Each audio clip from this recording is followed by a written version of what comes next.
All right, we are live. Welcome. I'm Davey Wavey, creator of Himeros.tv. And today I am joined by my best friend, Matthew Thomas. And today we are talking about gay sex, and in particular, using sex magic to attract lovers. So, abracadabra, let's get started. All right. So before we get started today, today's episode is Himeros.tv is a website that I created which uses hot erotic videos to inspire better gay sex. Check it out at himeros.tv. Himeros.tv. It's like porn, but what? Better.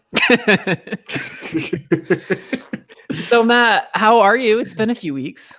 I know I haven't seen you in at least 2 or 3 weeks. I missed last week's, but I'm making up for it, making sure that I'm here today. The people missed you.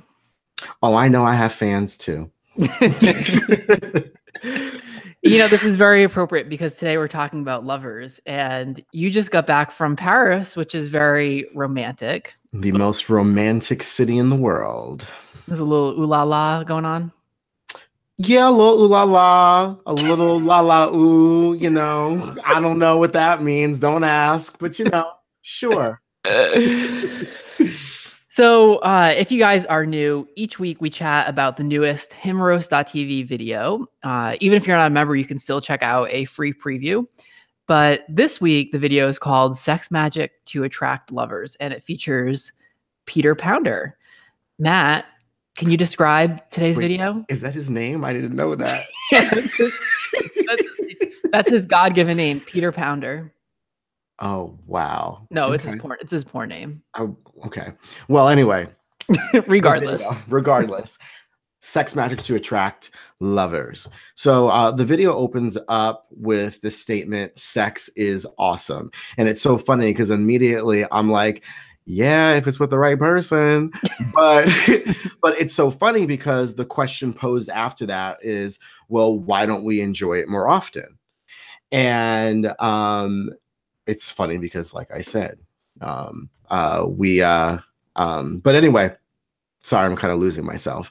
But it's why don't we enjoy it more often? And the purpose of the exercise, sex magic to attract lovers, teaches us that, one, we need to better connect with ourselves to enjoy sex. I feel like this is the Miss Universe pageant where it's like... It is. I know. It's such like a long answer. Okay, no, but in essence, the purpose of the video is to teach us that there is no quote unquote right lover. That if we can connect with ourselves and really understand what we can get out of the experience of sex, not just what someone else can give us, but what we can give ourselves, that right person is around us more often than what we realize. All right. So there's a lot to break down in all of that. First of all, I just want to go on record by saying that my friend Matthew Thomas needs no help in attracting lovers in his life. What you know about my life? Oh, I know a lot about your life. You don't need magic, warm wishes, good vibrations. She is doing just fine. Whatever witchcraft you're cooking up. Wow, you just got real quiet. No comment. I will say this, you equally, most certainly, do not need any help whatsoever.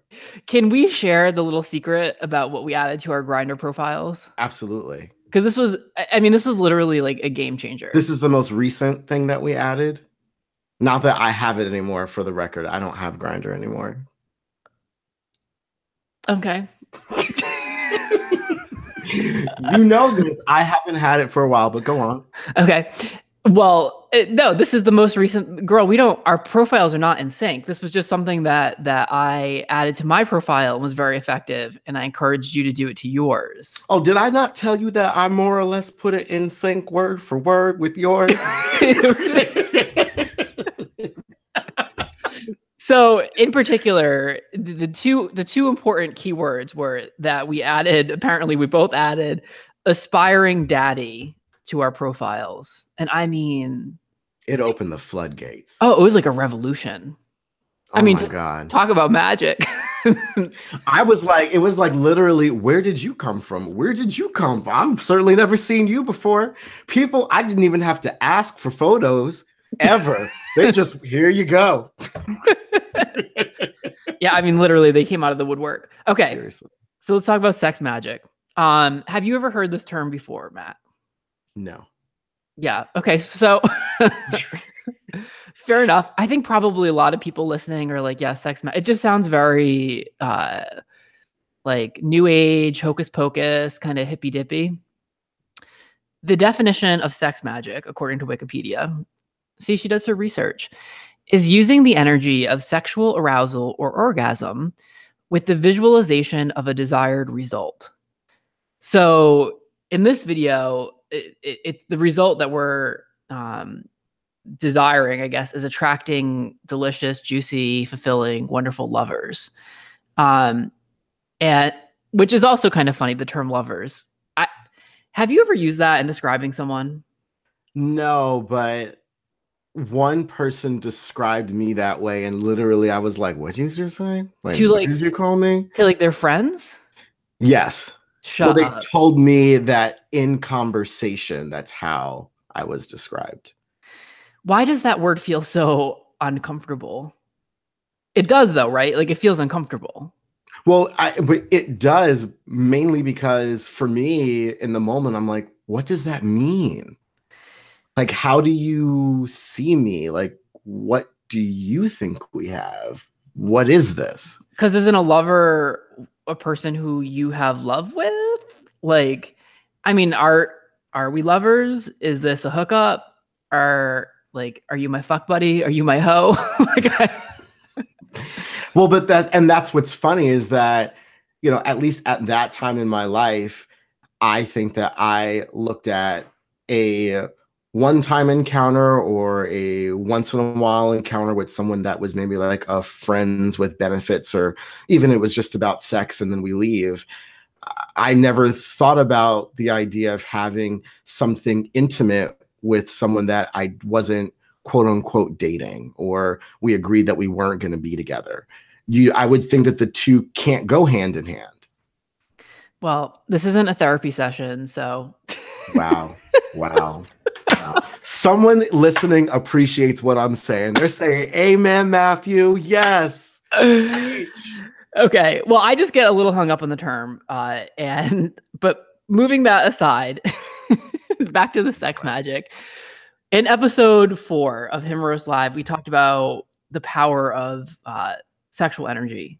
It was like all about harnessing that because your sexual energy is the most powerful energy that you have. It's your life force. So I think the idea that you can channel it into some sort of end result is kind of natural, like next step of that. So in this video with Peter, as you were describing, there's this really kind of, I would say the first half of the video is this buildup of sexual energy. So in the video, you see Peter arousing himself. He like pulls out his like rock hard dick. He's following along to the voiceover. He's like dancing in front of the mirror and kind of seducing himself. He writhes around in the sheets. It's very hot. It's very exciting. And in the voiceover, there were a couple things that jumped out. There was this line. There were a few lines about seeing yourself as sexy. This is like when he's looking in the mirror. And the idea is that when you see yourself as sexy, like other people pick up on that, and that the confidence there is hot. Like it attracts people to us. This is something, Matt, that you've taught me because I know that like confidence is one of the reasons why you're attracted to femme guys. Absolutely. Can you explain that? Because I think this is really interesting.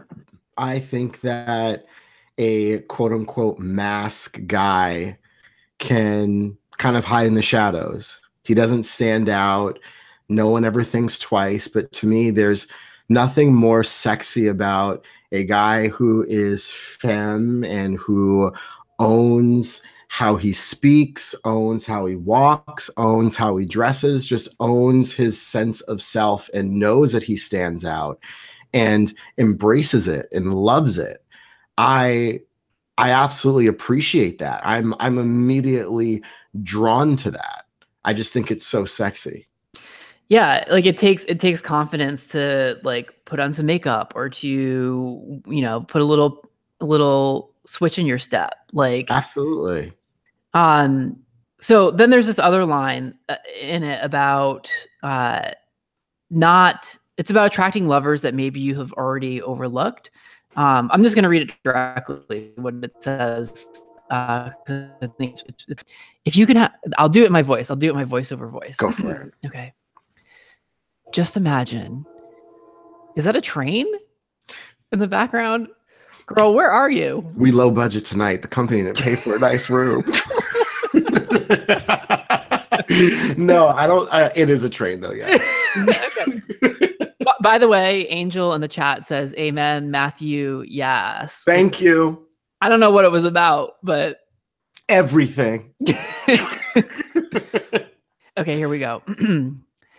Just imagine, if you can have this much fun by yourself, you can have this with any lover, even ones you might have already overlooked before. Feel the qualities of all kinds of fun lovers, qualities that may go way beyond their age, size, color, or shape. Feel how good it feels to be together, body to body, having a lot of fun. Yes, I agree with that. And, you know, it was a little bit on the spot there, but so it's basically saying think beyond your type, right? Yes, it is, but it's so funny because I have learned to experience that and practice that, but not through this exercise. It's through, you know, just getting to know different people, and you just give people a chance and realizing that you can actually have connection with different people beyond what's physical. And you'll be surprised the type of connected sex that you can immediately have with someone when it's not based on the physical. Well, I've been trying to do that, to expand beyond, you know, whatever my so-called type is, because I mean, I'm trying to figure out how much of that type comes from me and what I really want, and how much of that type is determined by external factors like society, our culture, the advertisements we watch, the movies we watch, the fucking Instagram feeds that load on our phones. Like, how much of that is influencing what we think is, you know, our type? This is, I mean, we've talked a lot about this before, specifically in like regards to race. Like, I mean, for people that are listening to podcasts and not watching live, they might not know that you are Black. And we've talked about who you and seeing profiles that say like no Asians, no Blacks. Like, why do you think it is that people have those beliefs? Like, where does that come from? I think that you hit the nail on the head when you talk about like social media and what we see on TV and what's been defined as attractive. I'm Black, but my whole life I've grown up in predominantly white environments, gone to predominantly white schools where I'm either the only Black person or I'm one of two or three in a school of, you know, anywhere from 50 to over 100 kids in my class. And what's funny is growing up, because of my environment, because of what I saw, because of what's constantly being put in front of me, I was attracted to only white guys. I was never attracted to Black guys, but it was because I think that I didn't see it. I didn't know it. I didn't experience it.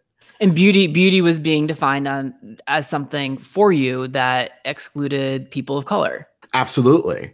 And it's funny because when the video opened and the guy's in the mirror, and I think it's more or less you're talking about like appreciating yourself, and touching yourself and seeing how beautiful you are throughout I went back to that moment at the beginning after I watched the whole thing, and I thought to myself, like, wow, like there is a time when I couldn't do that. And it was because I never saw anyone that looked like me where that is considered beautiful. Like This wasn't supposed to be a therapy session. Sorry, I'll stop. No. No. So, I mean, you had that struggle even with yourself. Oh yeah. How then, like, are we able to move beyond kind of these narrow definitions of beauty that have been kind of thrust upon us? Absolutely. But I mean, I don't think that we all get there the same way.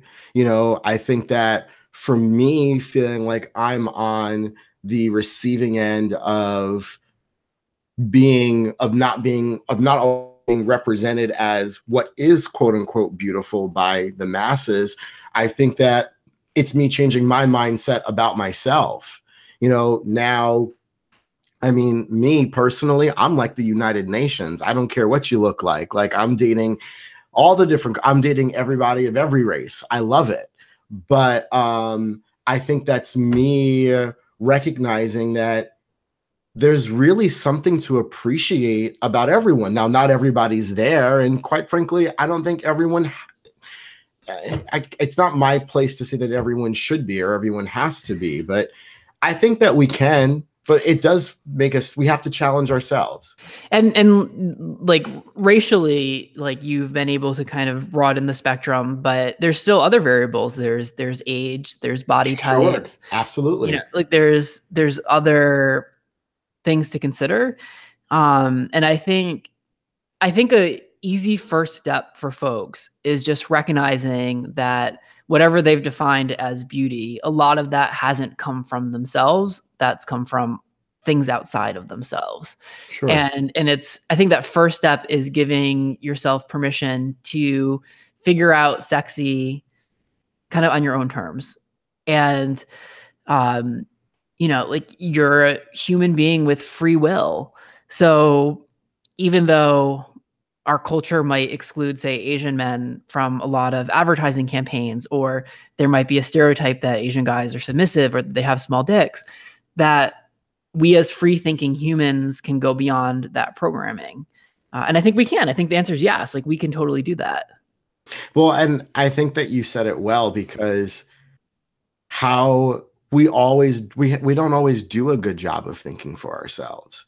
We just go with the flow most of the time, because how uncomfortable is it to stand out and be different, or maybe stand on our own 2 feet and say, this is the person that I want to be with, or that I happen to be attracted to, and not worry about judgment from others. But you're right. Yeah. Yeah. To challenge yourself to see sexy in places where maybe you didn't see it before. Sure. So coming back to the video, it's not just about attracting more lovers, like a greater quantity of lovers through confidence, which that will do. That kind of expands the pool. But it's also about seeing more of those people as sexy and as potential lovers. So it's kind of working on 2 levels, bringing in more people and then seeing more of those people as attractive.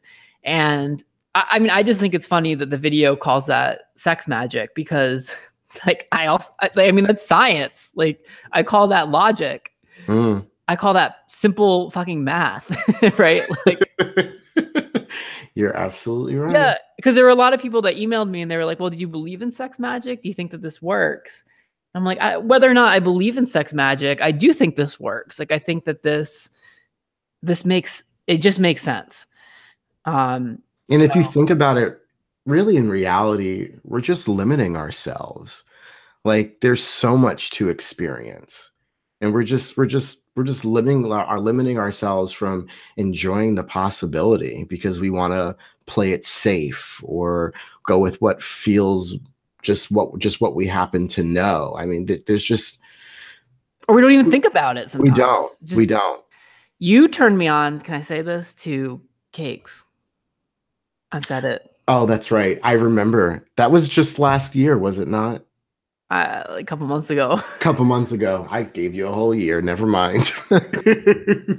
But you finally get it. Yeah. Matt has been preaching this for a very long time.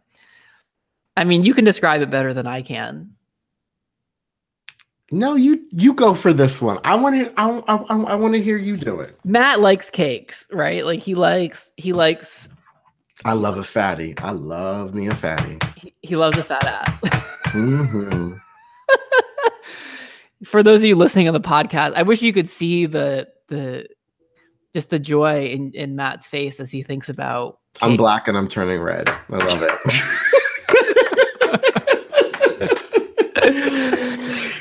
So finally, I mean, I tried it for myself and I was like, girl, I get it. Like, I am there. It was good. Not to say there's not something to appreciate about someone who doesn't have like a big fat ass, but I'm just saying.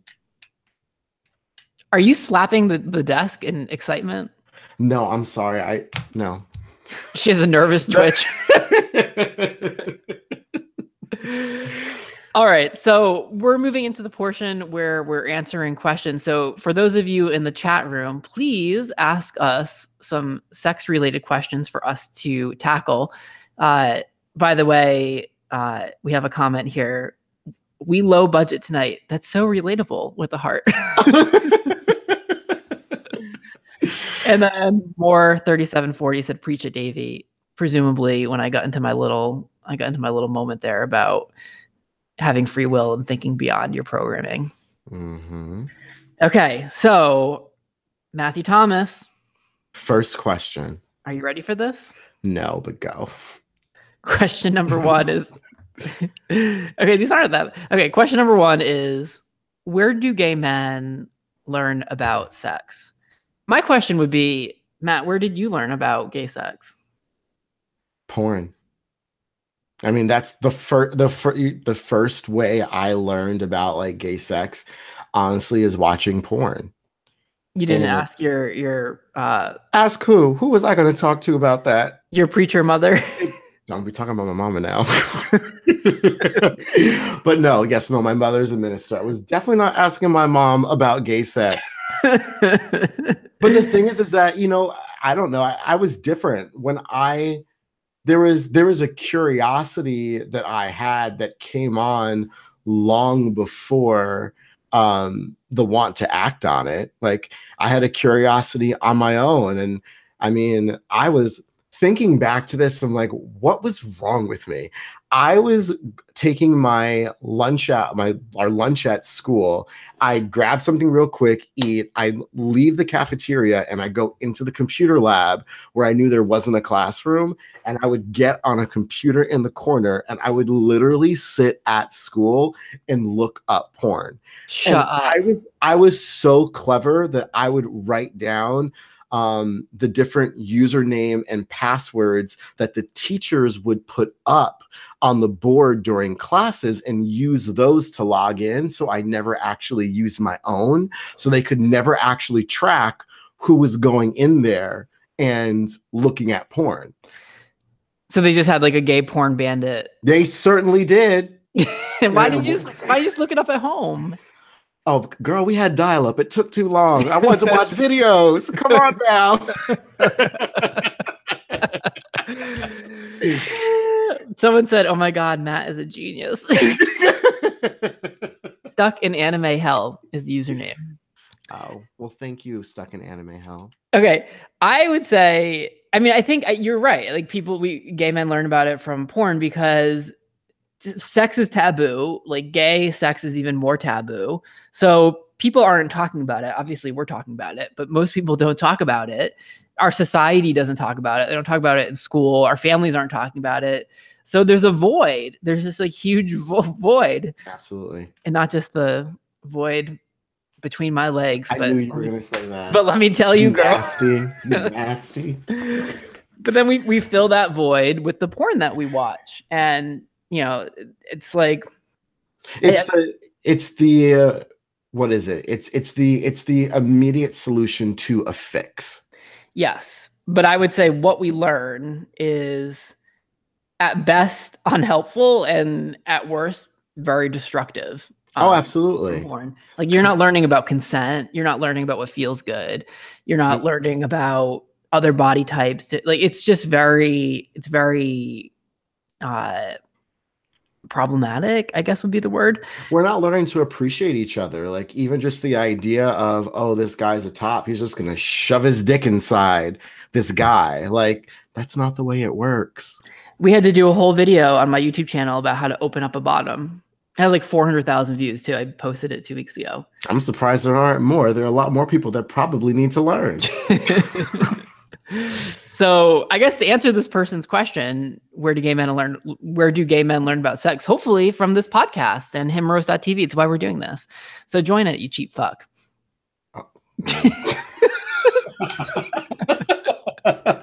You in rare form tonight. Okay. Next question is okay. This question is, where's my prostate? I'm gonna let you take that one because I don't even know if I can find mine. No. Have you never found your prostate? I've never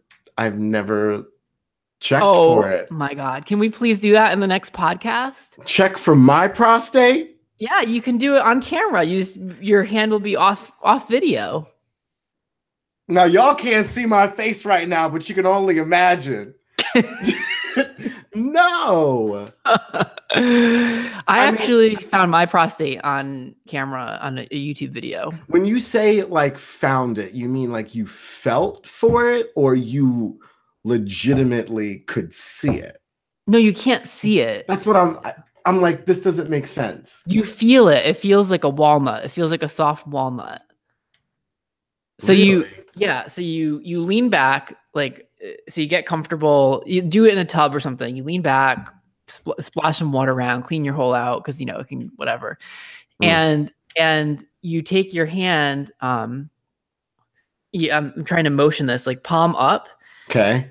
I'm moving my finger like how you would do it, and you kind of like my middle finger, like you're fingering a girl.